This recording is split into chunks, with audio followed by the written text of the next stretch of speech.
Swayam Prabha. Digital India. Educated India.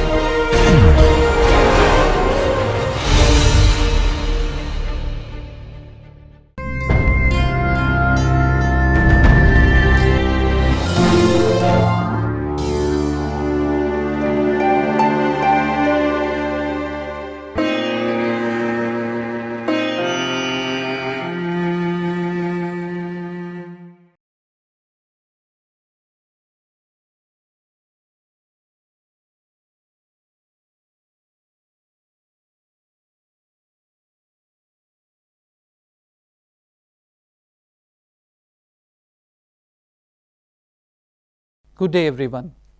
The very important aspect of immune system, certainly if I take a straw poll amongst people who are listening and ask you, could you name one disease which is associated with the immune system, chances are that most of them will answer HIV and AIDS.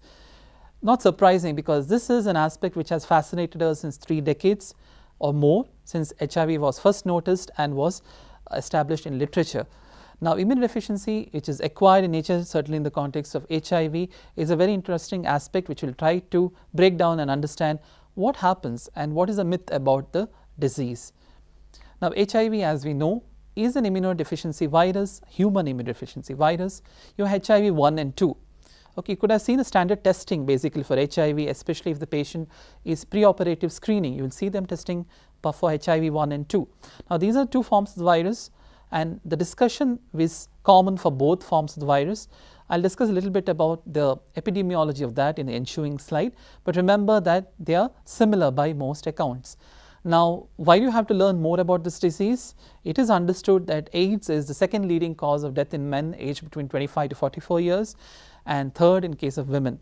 Now, in an era of increasing prevalence of infections which are life-threatening, tumors, this becoming the second and third leading cause in men and women respectively is a matter of concern, also a point of focus for us to understand. It's a global problem. 40 million living with HIV, 20% itself is in Asia. If you extrapolate this data to an Indian subcontinent, there's a vast pool of people who are having clinical and subclinical HIV. What are the other facets of this? The other side of the coin, treatment options. There are new drugs, ART, HAART are available, but they are expensive, and the cumulative toxicity over a period of time is also a concern. How do you address them? Those are again hot button issues. But where we are concerned, we'll try to understand today the structure of the virus, the pathogenesis of the virus, and let's try to understand some of the infections and tumors commonly associated with HIV. Now, the cornerstone of this is to understand how does the virus infect the cell. We often read or even heard from literature and media that it's almost like a parasite. It takes the host cells and almost incarcerates it. How does it do that? Now, the structure itself, like I told you, there are two forms of the virus, HIV-1, which is prevalent in USA and the European continent, whereas HIV-2 is in the West Africa and also in India, but you tend to see HIV-1 as well. So you test for both basically. We know that it is a retrovirus. By retro, we mean backward. In this context, it means that it can synthesize DNA out of its RNA material. They belong to a larger family called Lentiviridae, and its structure looks something like this. It looks quite complicated, but let's try to break it down brick by brick. Now, you can see that it's almost like a globe. Let's take the context of the Earth. At the very core of it, you will see a small genomic area, which is the core of it. Now, that core is encased by progressive layers, which are called as mantle, which is usually got to do with a lot of lipid bilayers, and then it has an external covering or an external coat, as you can see there, which is in pink, which is usually the membranes which are derived from the host. Now, what are the structures which make up this entire genome? You can see at the core of it, you have what is called as P24 capsid, which is the most prevalent one, and certainly the point of interest for us, because this is the one which they use to screen for HIV, which is at the core of it. You have the RNA, which is an important molecule which is capable of synthesizing a complementary DNA or proviral DNA, as it is sometimes referred to. You have 3 enzymes which are marked here in green, as you can see on your screen. They are integrase, protease, and reverse transcriptase, each of them endowed with special properties in the pathogenesis of the virus. Then you have your glycoproteins on the surface, which are very sticky molecules which enable the virus to latch on to the host cells. And then you have some other nucleocapsids such as P17 matrix, which is almost coating the inner core. This also has a role in the pathogenesis. We'll discuss each of this in a lot of detail in the ensuing slides. Now, at the core of it, the proviral genome, as it is called, or the HIV, looks something like this. It's a very complicated figure, but try to look at the major points there. The ones which are marked in blue there are three important major genes, which are GAG gene, POL gene, and ENV gene. Now, the GAG gene is very important, which is the first one on. You can see the first one there on the left of your screen is the GAG gene. It's a major gene because it is important for nucleocapsid binding. So, it's an RNA binding protein, and it is actually a larger molecule which is then processed and made into a smaller molecules, and it has a lot of interactive properties. POL is a short form for polymerase. It encodes a variety of viral enzymes basically, which could include even reverse transcriptase. That's very vital for the pathogenesis of the disease. You have ENV, it is from the and almost like an envelope gene. This is one which transcribes for glycoproteins. GP120 takes effect from there. GP41, which is also very important, as we'll study later, also are transcribed from the expression of this particular gene. Then you have all supporting players which are marked in pink, like VIF, VPR, VPU, and NEF. Now, these supporting members have a host of responses ranging anything which is very trivial, such as having effect on unidentified host factors, or it can also promote degradation of CD4 cells as they latch onto them. Some of them have roles in the downregulation of surface molecules on the host cells, or some of them even can produce cell cycle arrest at a certain checkpoint, enabling the virus to multiply. So, you can have a range of functions of these accessory genes. The other genes such as STAT and REV, these also are supporting players. Overall, they engage the entire genome of the virus, resulting in a more effective transmission of the disease. Now, pathogenesis, if we want to study, we'll try to understand the targets of these. We know that immune system, that's a given, it's de facto. So, you have the immune system which is attacked by the virus, and of course, in the later stages of disease such as AIDS. Lesser known fact is CNS. CNS also is hit by the disease in some process or the other. The immune system, it usually affects the cell mediated immunity. This we know from our understanding from physiology days, that your cell mediated immunity is the one which is a target for HIV, resultant decrease in the number of CD4 cells and reduced function of the regulatory and the helper cells. Now, what happens to the immune system? In the pathogenesis, try to understand that there is infection of these cells itself, which means the virus itself is incorporated into the T cells, resulting in the depreciation or depletion of the cells. Another mechanism is the non-T cells. You would argue that T cells is predominantly present, but it is also true that some of the other players like macrophages, dendritic cells, and B cells are hampered by the HIV process. Now, we will try to understand them in a little detail. Now, principally with the T cells and its depletion, this is how it convenes. You have the entry of the virus into the cell. Next, you know that it has to engage the host genome one way or the other. That is called as integration. The next, it has to make multiple copies after it integrates, which is called as replication. And finally, they have to break open and release themselves in the bloodstream, ready to attack the other host cells, which is called the release of the virus. Now, these four simple steps result in the depletion of the T cells. How do you ask? You can look up on the schematic representation on your screen there.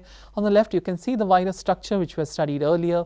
Now, you can see at the bottom of the virus, you have the GP120. You have the glycoprotein molecules 120 and 41, which have a tropism towards the antigens which are expressed on the CD4 cells. You can see at the bottom of the screen, you have CD4 receptors. As it latches onto them, there is some amount of conformational change within the glycoprotein 120 molecule. This conformational change enables the release or exposure of some of the sites on GP41, which engages the co-receptors, chemokine co-receptors CXCR4 and CCR5. Now, once they engage them, there are more conformational changes, and there is a domain which helps in fusion of the virus to the host cell membrane, which is potentiated. Now, as you can see, as it goes along, there is attachment of the virus to the host cell membrane and resulting in G41 causing permeation. That is, the host cell genome becomes aligned with that of the Okay, there is permeation, which means that the genome of the virus becomes integrated with that of the host cell membrane. Now, it is almost like a portal is entering, and there is release of the virus products, principally the genome of the virus into the cytoplasm of the host. So, this is the first mechanism, which is the entry of the virus. Now, once it enters into the cytosol, you can see that the HIV RNA genome becomes very active and very functional, and there is activation of the reverse transcriptase. Now, what does it do? The RNA, which is present as the core of the virus, now begins to transcribe the DNA molecule, which is called as we said earlier, complementary DNA, which is double stranded in nature, or proviral DNA. Now, sometimes in latent infections, it stops at this level. For a number of years, it may remain very dormant. But very actively multiplying cells, especially given the counts are depreciating, you will see, as you see there on your screen, that the DNA becomes integrated with that of the host genome, which is again facilitated by the enzyme integrase. Now, once there is integration of that, there is transcription. You will see that the products will be released. Usually, they are actually HIV RNA transcripts. So, from the RNA, there was DNA. The DNA incorporates itself with the host DNA, and from that HIV RNA transcripts are finally released. As you can see, as they are released out of the nucleus, there is some proteases which breaks down the unwanted molecules, but the very potential molecules, the HIV virions, now have a very core structure. Now, this is what is called as replication of the virus within the host cells. Now, finally, this virus, once it is replicated, it has to release somewhere. Now, they engage the cell membrane of the host, and they take the host cell membrane as an envelope. As you can see, the release of the virus thus happens, engaging itself with the bilayer of the host cell membrane and releases itself into the bloodstream. Now, the bottom structure is your good old virus, endowed with all properties of the outer layer, the mantle, and the inner core. So, this is how the T cells almost acts like a conduit for the release and multiplication of the virus. So, this is what we discussed in the last 5 minutes or so. It is worth reading this part because it is very crucial for the understanding of the effects of the virus. Now, what happens? What is the mechanism of T cell depletion in HIV? We know that it has entered, it has multiplied, and is released. This is what is called as a cytopathic effect. So, direct attack over the host cells. So, what does it do? It has caused increase in the membrane permeability. So, cell loses a lot of its substances, can die, because by osmosis all the contents may be released, and you can have activation of pro-apoptotic genes. So, there is inhibition of protein synthesis, there is upregulation of apoptosis. So, it is a direct cytopathic effect. Sometimes the bystander cells or uninfected cells undergo what is called as activation induced cell death. It is kind of an apoptosis or a programmed cell death, as you have studied earlier. You can have another important mechanism called as pyroptosis. You can go back and read about this. This has to do a lot with the inflammatory release, eventually resulting in the death of the cells. In the reticuloendothelial system, HIV itself can alter the microenvironment of the lymphoid structure. Let us say the tissue architecture in the lymphoid tissues may be altered so as to decrease the sustenance of the T cells in the paracortex. You can have immediate effect over the precursor cells, such as CD4 precursor molecules, resulting in the net loss of these. So, you do not have further differentiation into mature T cells. Syncytia formation. Syncytium is blending of one cell into another, almost like forming a giant cell. Now, this is functionally inactive and results or renders it ineffective.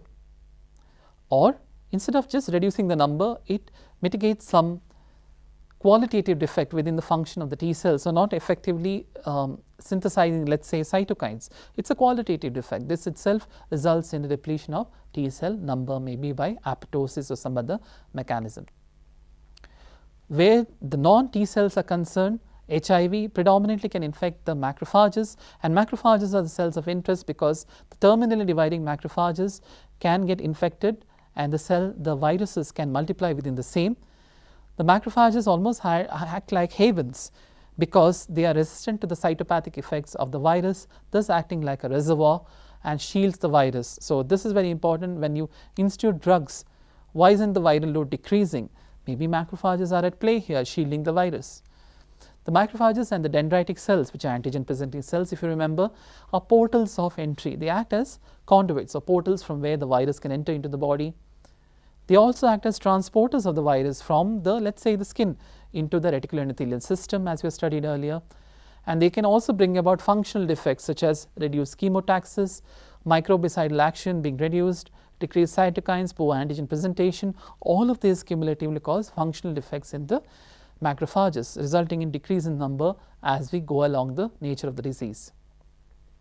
Whereas dendritic cells, again, apart from acting like transporters, they help to maintain the viruses in almost like an intact form. So the virus is prevented from damage from the immune cells by lectin-like receptors. Follicular dendritic cells within the germinal center of the lymphoid tissue almost again act as reservoirs. It is also postulated that the B cells take a hit as well, because there is a lot of lack of function in the B cells. There is evidence that there is polyclonal activation, especially with patients with HIV. If you do a bone marrow analysis, you will see an increase in the number of lymphoid tissue, increase in the number of plasma cells, and hypergammaglobulinemia.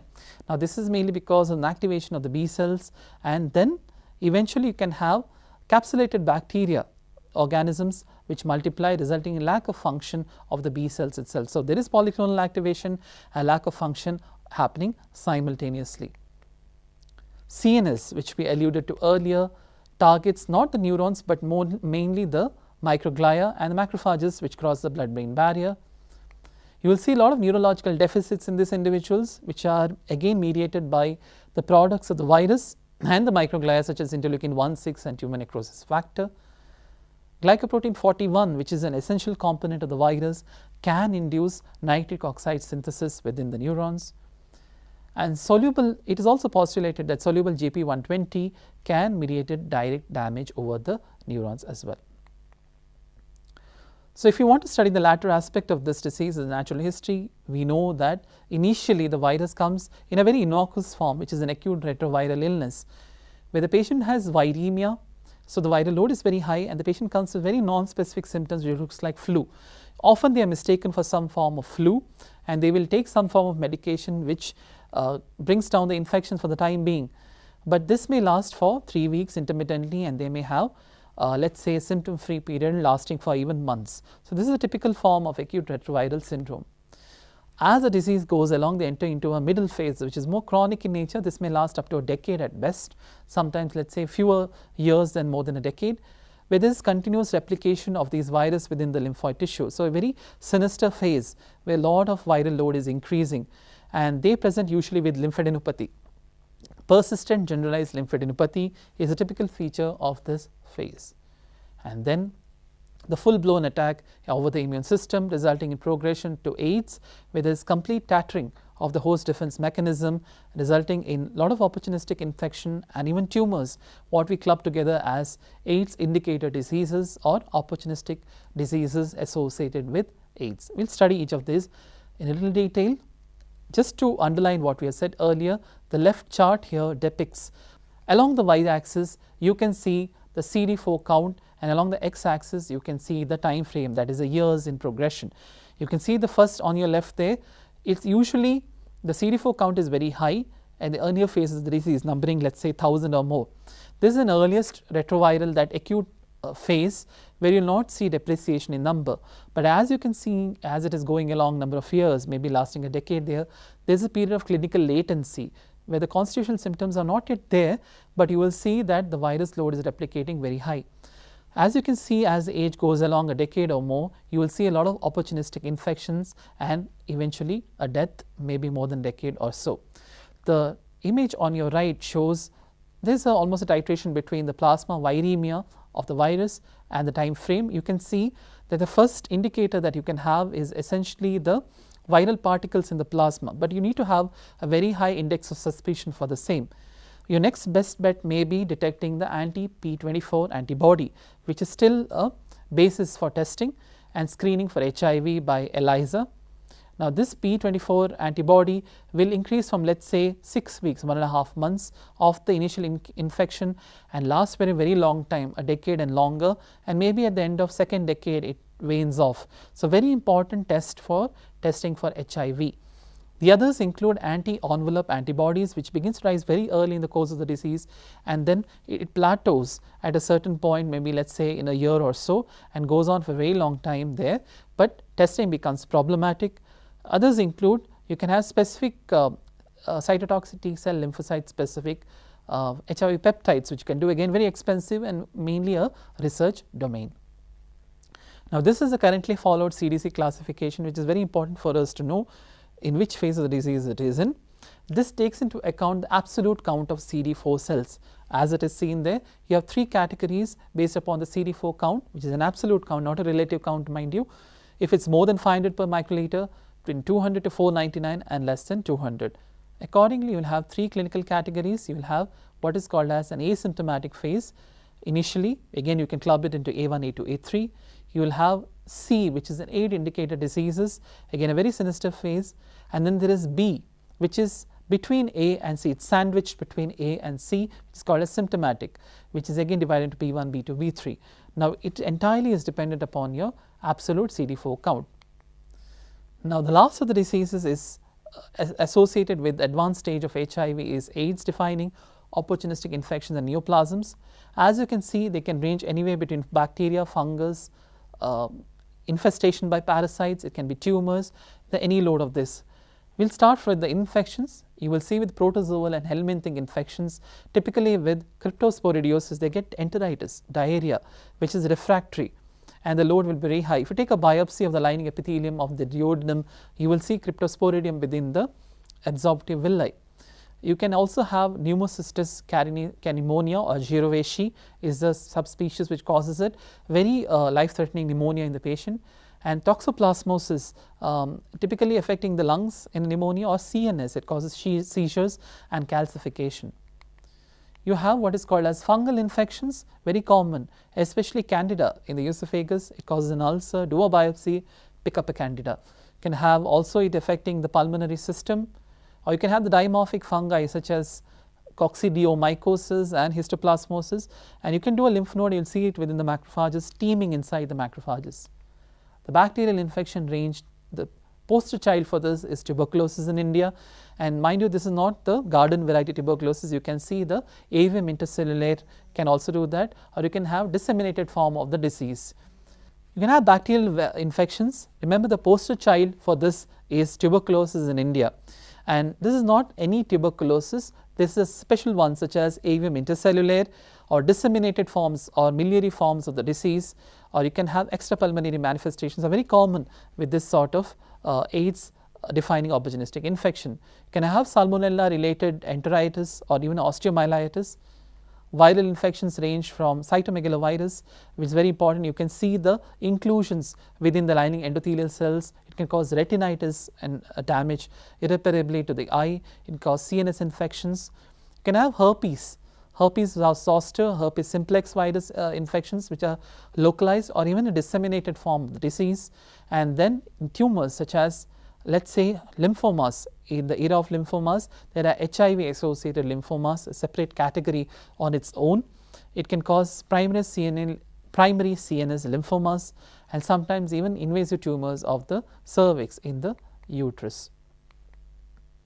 So, some of the tumors, just to highlight a couple of slides on it, very common that now that we are in the area of tumors, more often than not you will see that some of the tumors have an intimate association with HIV, 25 to 40% of the cases, because these are usually DNA oncogenic viruses which are very common with HIV, such as, let's say, Kaposi sarcoma, HHV8, human herpes virus 8. There has been a lot of proliferation of your spindle cells, your mesenchymal component, which form the blood vessels and result in this tumor. Lymphomas can range from very systemic non-Hodgkin lymphomas to even primary CNS lymphomas, or even body cavity associated lymphomas, which is a separate entity now in the current WHO classification. This is schematic outline for pathogenesis of Kaposi sarcoma, how the infected cells release cytokines and they attack your mesenchymal spindle cells, and when there is a double hit with your Kaposi sarcoma virus, there will be a lot of growth factors which are released, resulting in endothelial proliferation and angiogenesis. Also, these cytokines engage other inflammatory cells. The net effect is a lot of growth factors which are very pro release of a lot of these endothelial factors, resulting in the tumor which we call as sarcoma. As regards the B-cell lymphomas associated with HIV, you will see the HIV infection, which has an effect over your germinal center cells, resulting in hyperplasia of the same, and also a early infection affecting your T helper cells, as we have seen earlier. Now, this effectively results in a lot of tumors, mainly because of the mutations occurring during class switch or even somatic hypermutations, resulting in lymphomas of B cells with translocations such as Burkitt, association with CMYC mutation, or large B cell lymphoma such as a diffuse large B cell lymphoma. Some of the virus associated B cell lymphomas are such as EBV associated with Hodgkin lymphoma, such as lymphocyte poor or lymphocyte depleted. You can have primary effusion lymphoma, as we said earlier, and also EBV associated large cell lymphoma. So, these are some of the special categories associated with AIDS. So, that brings us to the end of the chapter on HIV and AIDS. It is important to know the pathogenesis of the disease, the structure of the virus itself, which is integral for the disease, as you have understood in a half an hour or so, and then of course the AIDS defining illnesses, which are very commonplace today in practice, and a good knowledge of this will help us in a long way. I hope you like the class. So, thank you for your patient listening.